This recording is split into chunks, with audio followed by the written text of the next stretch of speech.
जय हिंद। नमस्कार साथियों, आप सभी लोगों का मोस्ट वेलकम है आज के इस नए क्लास में। साथियों, आज के इस क्लास में हम सभी लोग पढ़ने वाले हैं बीएसएससी कार्यालय परिचारी भर्ती 2025 के एग्जाम के लिए मोस्ट इम्पॉर्टेंट प्रीवियस ईयर के क्वेश्चन को, जो कि साथियों आपके बीएसएससी कार्यालय परिचारी भर्ती 2025 के एग्जाम के लिए काफ़ी ही इम्पोर्टेंट है। तो आप सभी लोग जो इस क्लास को बिल्कुल अच्छी तरीके से लास्ट तक देखिएगा और इस क्लास में दिए जाने वाले सभी क्वेश्चन को आप सभी लोग जो है अच्छी तरीके से ज़रूर याद कर लीजिएगा, जिससे कि आप लोग जो अपने एग्जाम में सभी क्वेश्चन को आसानी तरीके से बना पाएंगे। तो चलिए साथियों, क्लास को स्टार्ट करते हैं। उनसे पहले यदि आप इस चैनल पे पहली बार जुड़े हैं तो आप जो इस चैनल को सब्सक्राइब कर लीजिए और सब्सक्राइब करके आप ऑल नोटिफिकेशन को ज़रूर ऑल पे दबा लीजिए, जिससे कि जब भी क्लास स्टार्ट हो सबसे पहले क्लास का नोटिफिकेशन आपके पास पहुँच सके। तो आप जो इस चैनल को सब्सक्राइब कर लीजिए, साथ ही साथ आप जो इस क्लास को लाइक ज़रूर कर लीजिएगा। तो चलिए क्लास को स्टार्ट करते हैं और देखिएगा क्वेश्चन क्या है।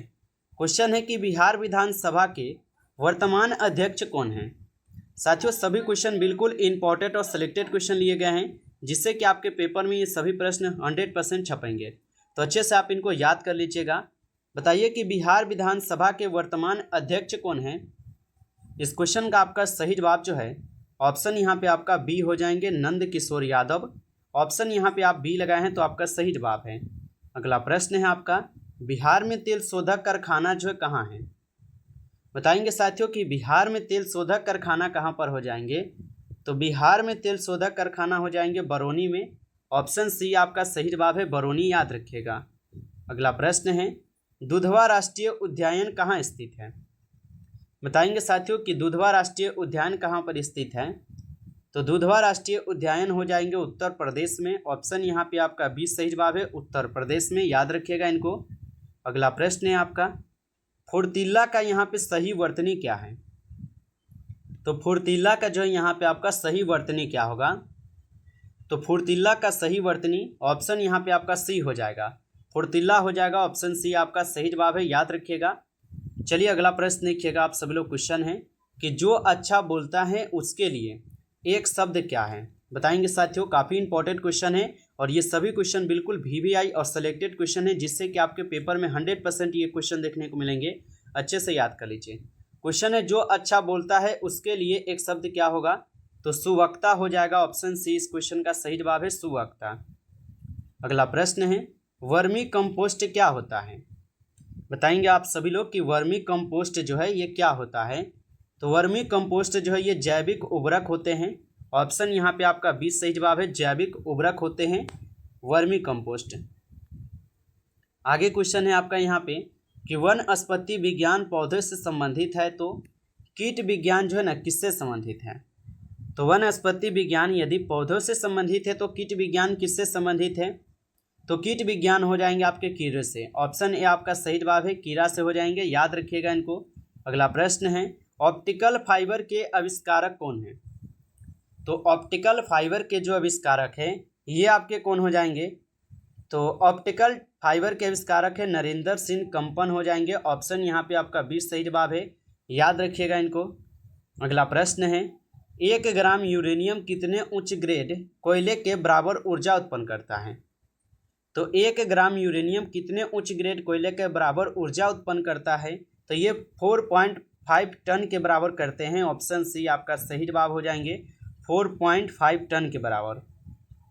अगला प्रश्न है कि उच्च न्यायालय की पहली महिला मुख्य न्यायाधीश कौन थी।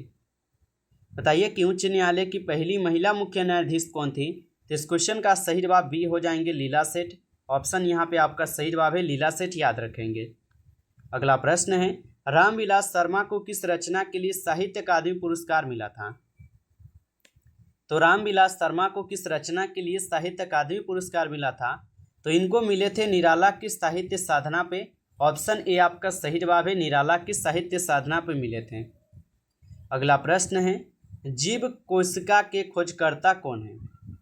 तो यहाँ पे जीवित कोशिका के खोजकर्ता पूछा है ना। तो जीवित खोजकर्ता यहाँ पे जीवित कोशिका के खोजकर्ता हो जाएंगे आपके कौन। तो ल्यूवेन हॉक हो जाएंगे। ऑप्शन आपका सी सही जवाब है, ल्यूवेन हॉक होगा। अगला प्रश्न है, मृच्छकटिकम के रचनाकार कौन है। बताइए कि मृच्छकटिकम के रचनाकार कौन हो जाएंगे।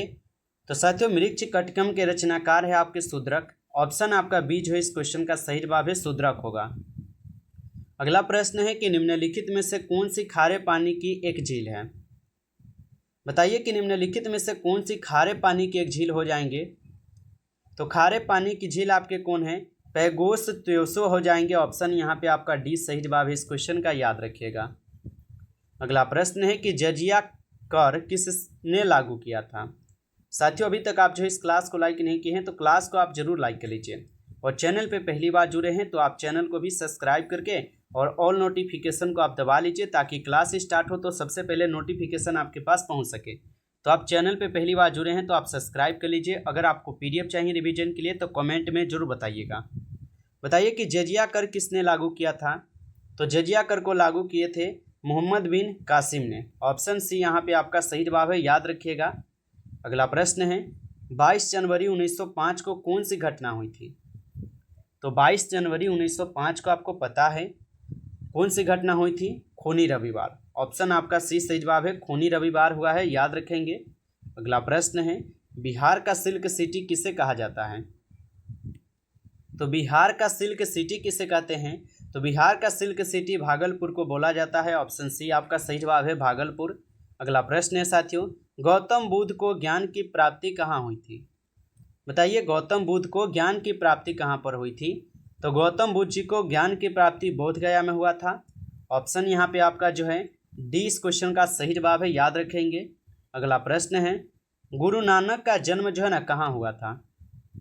तो गुरु नानक का जन्म कहाँ पे हुआ था, तलवंडी में जो है गुरु नानक जी का जन्म हुआ है। और तलवंडी जो है यह भी अब वर्तमान में आपके ननकाना साहिब पाकिस्तान में पड़ता है, इसलिए आपका बी सही जवाब है, तलवंडी हो जाएगा।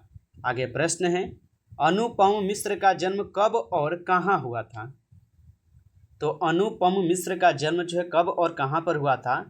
तो अनुपम मिश्र का जन्म जो है 1948 में वर्धा महाराष्ट्र में हुआ था। आपका ऑप्शन बी सही जवाब है, 1948 में वर्धा महाराष्ट्र, याद रखेंगे। अगला प्रश्न है एक नक्षत्र का रंग किस पर निर्भर करता है। तो एक नक्षत्र का रंग इस पर निर्भर करता है, किस पर, तो बता दीजिएगा। ये तो आपके पृष्ठ ताप पर करते हैं। ऑप्शन आपका सी सही जवाब है। अगला प्रश्न है कि एक मोटर विद्युत ऊर्जा को इसमें परिवर्तित करता है। तो एक मोटर विद्युत ऊर्जा को इसमें परिवर्तित करता है, तो ये यांत्रिक ऊर्जा को परिवर्तित करते हैं। ऑप्शन ए सही जवाब है, यांत्रिक ऊर्जा को हो जाएंगे। अगला प्रश्न है प्राकृतिक गैस का प्रमुख अवयव है। तो प्राकृतिक गैस का प्रमुख अवयव क्या हो जाएंगे, CH4 जो है ये प्राकृतिक गैस का प्रमुख अवयव होते हैं। अगला प्रश्न है आपका प्रगलन बना सकता है। तो प्रगलन जो है ना ये बना सकता है। तो प्रगलन जो है क्या बना सकते हैं, सभी लोग बताएंगे। तो प्रगलन जो है ये बना सकते हैं FeO। ऑप्शन यहाँ पे आपका 20 सही जवाब है, FeO हो जाएगा। आगे प्रश्न है सेल के विद्युत वाहक बल की इकाई है। तो सेल के विद्युत वाहक बल की इकाई जो है यह क्या हो जाएंगे, तो बोल्ट हो जाएंगे। आपका ऑप्शन 20 सही जवाब है, बोल्ट हो जाएगा, याद रखिएगा। अगला प्रश्न है मानस अभयारण्य भारत के किस राज्य में स्थित है। तो मानस अभयारण्य भारत के किस राज्य में स्थित है, तो ये आपके असम राज्य में स्थित है। ऑप्शन आपका 20 सही जवाब है, असम राज्य में। अगला प्रश्न है शुद्ध पानी का pH मूल्य क्या है। तो शुद्ध पानी का जो pH मूल्य है ये क्या हो जाएंगे, तो शुद्ध पानी का pH मूल्य जो है यहाँ पे क्या हो जाएंगे, 7 हो जाएंगे, यानी 7 हो जाएंगे। ऑप्शन ए सही जवाब है, 7 होगा। आगे प्रश्न दिया गया है कि कौन उत्तक संवहनी बंडल बनाते हैं।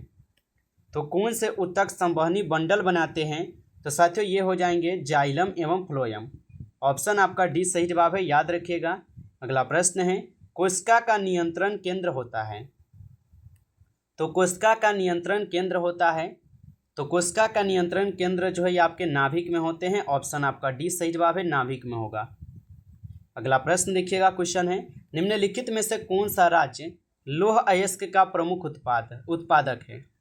तो निम्नलिखित में से कौन सा राज्य लौह अयस्क का प्रमुख उत्पादक हो जाएंगे, तो साथियों छत्तीसगढ़ हो जाएंगे। आपका ऑप्शन सी इस क्वेश्चन का सही जवाब है, याद रखिएगा।